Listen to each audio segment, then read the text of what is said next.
Welcome to Clock It, where your opinion is what wins you the game. Give it up, that's right. Today we are joined by our incredible contestants. You know them, they're our favorite. He is from iHeartRadio. Give it up for Kelly. Woo. We back, baby. Hello, y'all.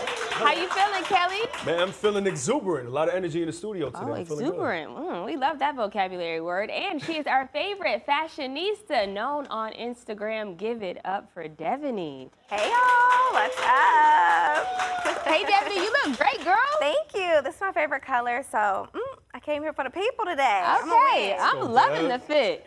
Battling. Yes. Time. Come Together on. they are Keviny, and they are here to do their thing. That's right. Well, guys, as you know, this game is just not about getting the answers correct. You got to know what you're talking about, and more importantly, you got to clock it. So give that big buzzer a hit. That's exactly what you'll be doing anytime you want to clock in and give your answers. And without further ado, let's go ahead and hop into this first question. Here we go. What is the theme for the 2026 Met Gala? Devyni. Costume art. Now, Devyni, I was going to be judging you if you did not get this one. You are a fashionista, fashion influencer, so of course you would get this one right. But who is the main sponsor for this event? Saint Laurent is the main sponsor for this event. It happens every first Monday of May. So it's going to be on May 4th this year, and I'm super excited because this is like a time where the Costume Institute has a big exhibit at the Met, and so it's a 12,000 square foot exhibit. It's kind of coinciding with the event this year, and there's a lot of good people, you know, on the list to be coming out. So I'm excited. Yeah, I cannot wait to see this. Devin, I was about to say Keviny. Hey, Kelly. One in the same. One in the same. Who are some of the people we can expect to see at this year's Met Gala? So since it is sponsored by Saint Laurent, you have individuals like Austin Butler, who's supposed to be there, Zoe Kravitz. It's going to be a great time. Also, Jeff Bezos, big money, big dollars, is going to be in the building along with his wife. So they're guaranteed seats, though, right? Guaranteed, which is crazy because you never know who's going to be at the Met Gala or not. And this year, they're like, listen, they will be there. Trust me. Devyni, as you know, as a fashionista, everyone is always wondering, how can I get an invite to the Met Gala? But being that Jeff Bezos get, like, confirmed seats, that just kind of let us know it's about the money. It's all about the money, to be honest. We think it's about the celebrity, but it's actually about the money, the donations for the Met. So, Jeff, top of the list. So if you're wondering how you can get an invite, get your money up, because clearly that is what it's about. All right, Devyni, 100 points on the board. Kelly, you are at 0, but it's all good. Many more opportunities we have. Let's keep this game rolling. Which Real Housewives of Atlanta couple announced their split after 11 years of marriage? Devyni. Kandi and Todd. It was a scheme that Todd set up. What is going on here? So after 10 years of marriage, Todd and Kandi are splitting up. And as you guys know, I'm sure you know, that was a controversial little relationship they had going on. Mama Joyce was not here for it. It was a scheme that Todd set up from the beginning. So obviously, sad to see a divorce happening. We don't want marriage to end, but, you know, they've come to that point, and I can't say that I'm surprised. Kelly, did we kind of know this was going to happen given the trajectory of how that relationship played out? Listen, man, from what I'm hearing, yes, Todd, you got some explaining to do, man. A lot of things going on behind the scenes, possibly some infidelity, you know, especially for someone like Kandi who's been supporting you. Wrong move, my brother. Wrong move. And if you are wondering how Kandi is feeling, she was the one who filed for divorce. This is what she had to say.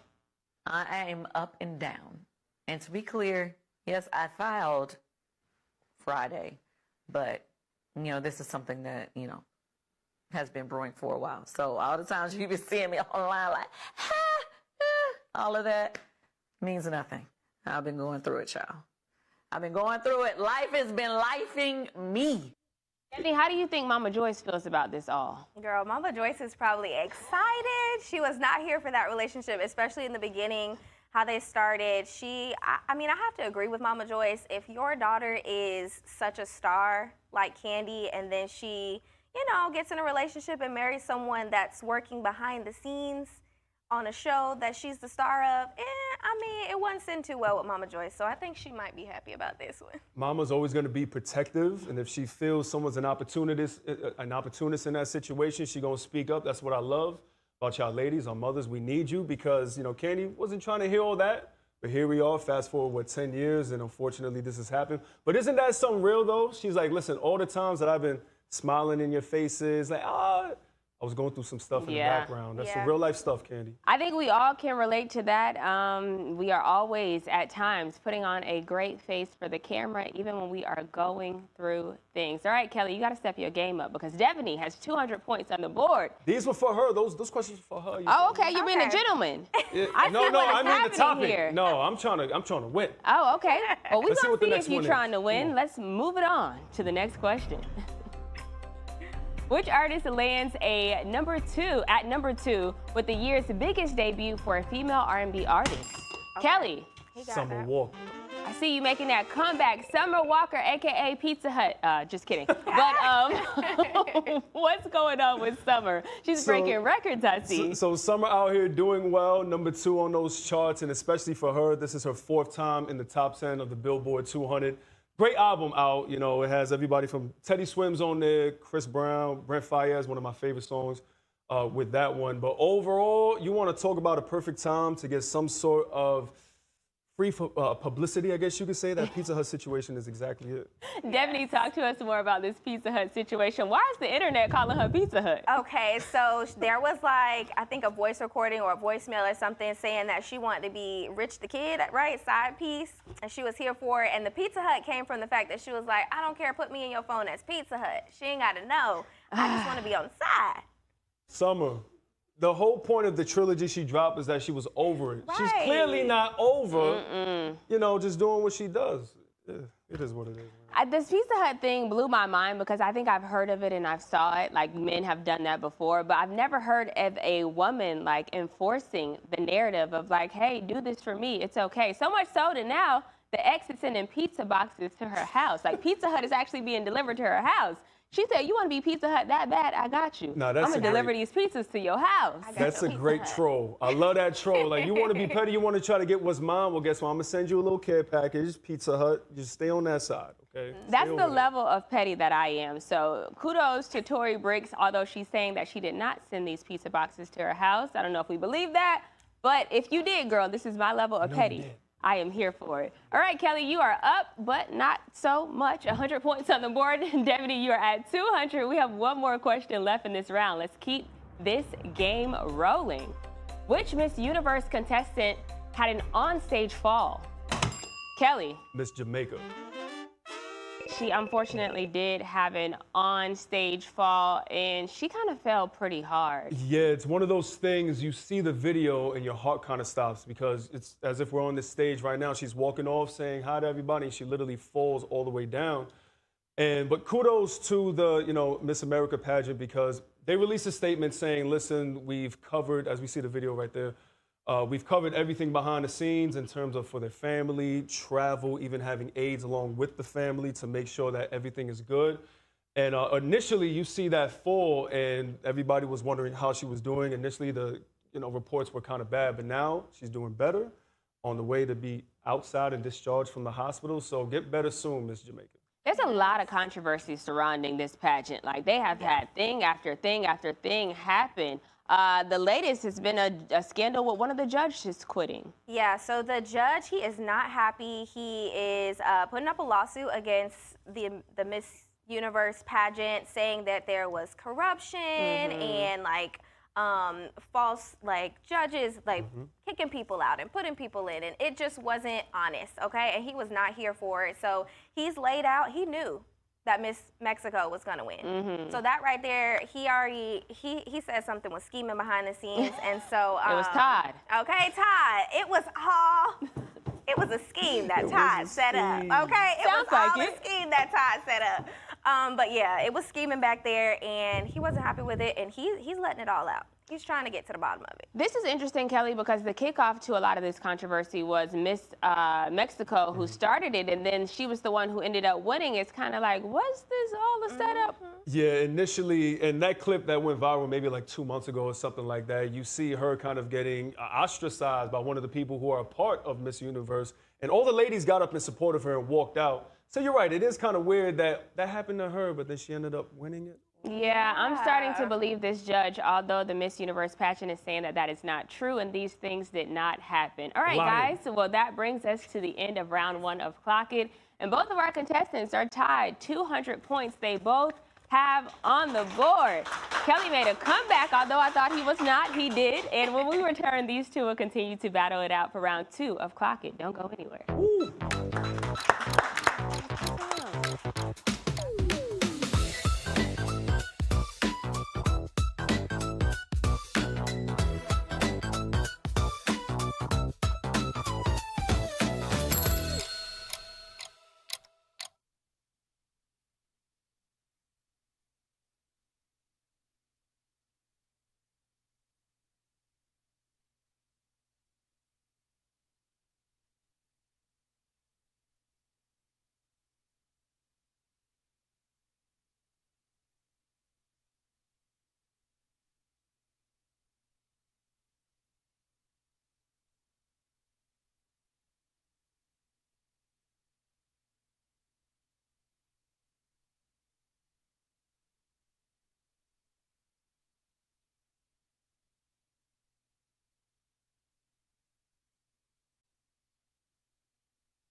Welcome back to Clock It, where Devyni and Kelly are battling it out. The two are currently tied with 200 points on the board, but I think we need to hop straight into things so that we can break this tie, hitting it with our first question in round 2.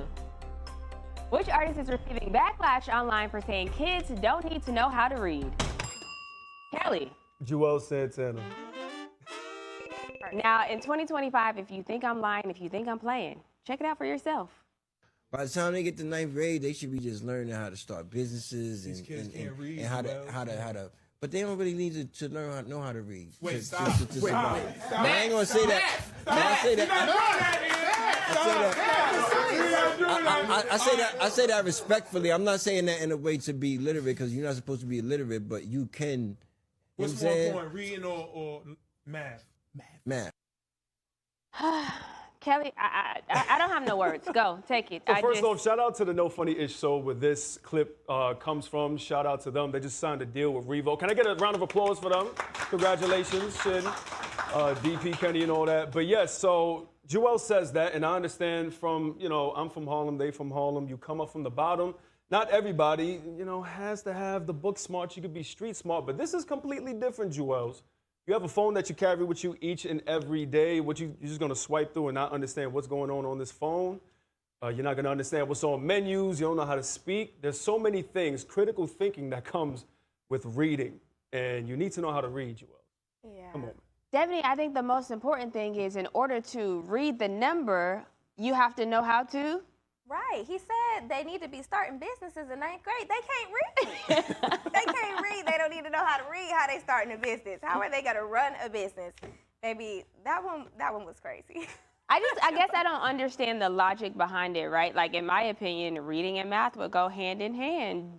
Do you not think so? And to your point, Kelly, I understand, like, sure, I would like to have, or even my kid to have a little street smarts, but I want him to be smart overall when it comes to everything. Yeah, I think that's why he was like, don't take it wrong. I don't want you to think that I'm saying be illiterate, but as you're saying it, you're kind of telling people to be illiterate. Literally, that's what the definition of it is. So, Joel, just understand, when you're on certain platforms, like, you mean a lot to us, man. What you say matters. Just be careful. And it's a shame because there's a lot of stuff within that interview that they were talking real stuff, real grown folk talk. But this is the one that, of course, went viral. So, sorry, Joel. And if they were looking for a moment to go viral because to my understanding, they're now kicking off with Revolt. So if they were looking for that viral moment, they got it. I don't know if this is the way in which they wanted to get it, but nevertheless, they got it.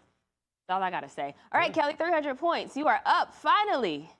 Yo, doing your I don't thing. like the disrespect. I'm I just like the way saying. she said that. Normally, Kelly, you are undefeated on this show, so I'm just saying, like, for you right now, I don't know if you're doing it because the audience is here or what, but I'm just saying, Devyni, you are at 200 points on the board. Let's keep this game rolling. We have many more questions. Which artist struggled with dark thoughts during her weight loss journey? Devyni. Lizzo. Lizzo went through some things in the public eye, and it sounds like behind the public eye as well. What were some of the dark thoughts that she had?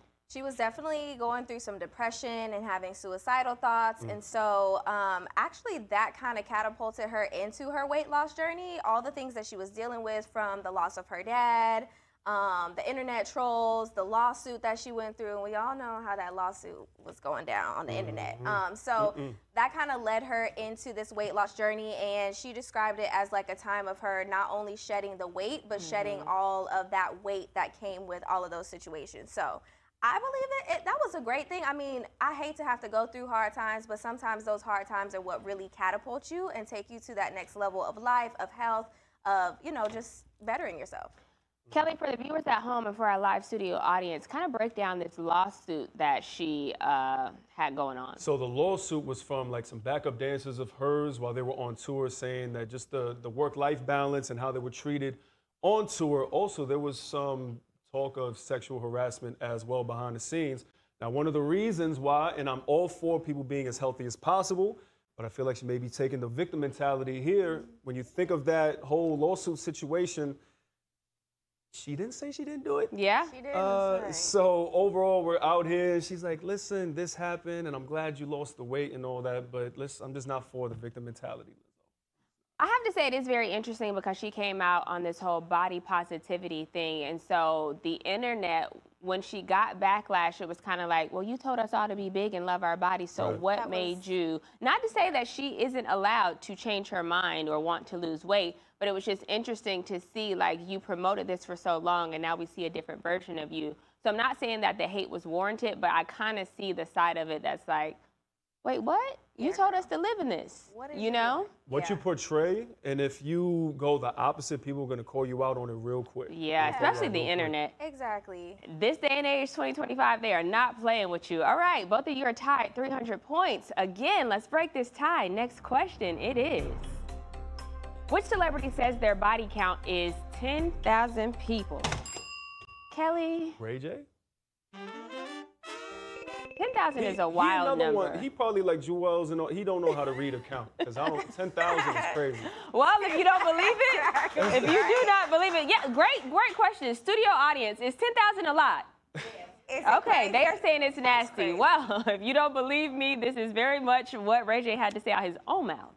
Here's what's crazy. I just did the big celebration. They did the whole confetti at Booby Trap. What did we do it for? Celebrating how many? Celebrating 10,000 bodies for Ray J.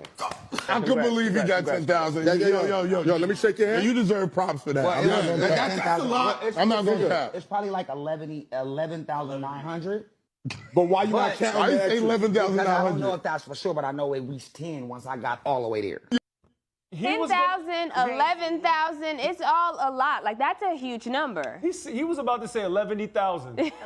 Go listen to that back, okay? We need to read. We need to read. But yes, Ray J, I'm getting this confused. I'm like, 10,000, you're getting confused with like 100 or something. I just don't understand. You got to move the decimal point over. I don't know what's going on. But it's complete ignorance if we're celebrating in the strip club 10,000 bodies. We need to do better. How do we get here? Devyni, what does that do to your soul? 10,000 people that have like literally been up in your space, your house, your temple. What does that do? I want no parts. I want no parts. I can't even tell you. I don't want to tell you. I don't want any of that. And also, how are you counting the 10,000? Is there a spreadsheet? I would love to see. Who's keeping track of this? I know Ray J's not. Like you're doing the tick marks everyone. Like, all right, yep, there goes one. That's a mess. I can only imagine there is a long note in his phone. Like in his notes, he probably just keeps a name of every single person. No names. It's Probably a check, like you said. Yeah. You think he keeping track of names? Just tally Highly marks. doubt it. That is wild. All right, Ray J. At this point, just make sure you're getting tested as much as possible because 10,000 is crazy. And the HIV epidemic is very much alive and well out here. Talk to him, Koiya. Kelly, 400 points you have on the board. Devyni, you are at 300. We have more questions. Let's keep this game going. A guest lecture by a what at the University of Washington sparked campus outrage? Kelly. An OnlyFans creator. Her name is Ari Katsu. We are in the day and age where OnlyFans models get to be the person that does special lectures at universities. Is that not wild? Sounds crazy, but when you see exactly what she brought to the table, I feel like you might change your mind because, of course, you hear OnlyFans, people lose their mind, right? 1,200 kids, people came through to see this whole lecture, and she's teaching them everything from branding, the behind the scenes of owning a business, all the things behind the scenes of being a content creator, like a really big, I guess you could say, course in terms of how to deal with this. It's not just the nastiness, okay? She didn't cover none of the nastiness, which I'm sure a lot of people were probably disappointed, but I approve. I approve. Maybe her content isn't nastiness. You know, a lot of people use to advocate for the other side. A lot of people use OnlyFans for a lot of different things. But do you think that we should normalize things like this, having OnlyFans models giving lectures at colleges to students? I don't know about normalizing it. I don't think I'm on board for normalizing it, but I am on board for how she came and she really gave a lecture. It wasn't on no BS. It wasn't on no craziness. She was really giving the kids some tips and tools, and the professor, she backed her up. Yeah. She came and she was like, no, this is an important conversation. The environment that we're in, the internet, how she's making money, this is a real life thing for the kids. So I'm actually glad that she did what she did and stood up for girl. And I think she used a good word, the professor, in terms of empathy. Like hearing words from someone like this, a creator that you're not used to, builds empathy. But also, it's like, are you trying to hear the message, or is it the messenger that's kind of blocking the conversation? That brings a very valid question, Kelly. All right, guys, so we're embarking on our very last question. And after this, we get to find out who the winner of Clock It is. Here we go, last question in round 2. Which rapper makes her official retirement from performing for the OG community? Devyni. JT, our girl JT. JT, the valid crash out or invalid crash out. Either way, this is what it looked like. I want to make my official retirement from the OG community. I will not be doing no more shows for you. No, I'm done. But I had so much fun, and I cannot wait to see the legends hit the stage. Good night. The audacity to call people OG community right in front of them is crazy. JT, I hope you were playing. I hope this was not an actual retirement announcement. But hey, if it is, girl, kudos to you. Either way, that brings us to the end of today's episode of Clock It. And what do you know? Kelly is today's winner. Good job. 500 points he has on the board. Devyni, you have 400 points. And yes, Kelly, you get to take home our Clock It chain today. It matches perfectly with what he got going on. Love to see it. As always, Kelly, it is a pleasure to have you here. Devyni, a pleasure to have you as well. And to our viewers at home, as you know, tomorrow, same time, same place, we are right back here for another episode of Clock It. And we'll see you then. Clock it. Yeah, this is dope. Great job. That was awesome. And it looks good on you. It matched your fit.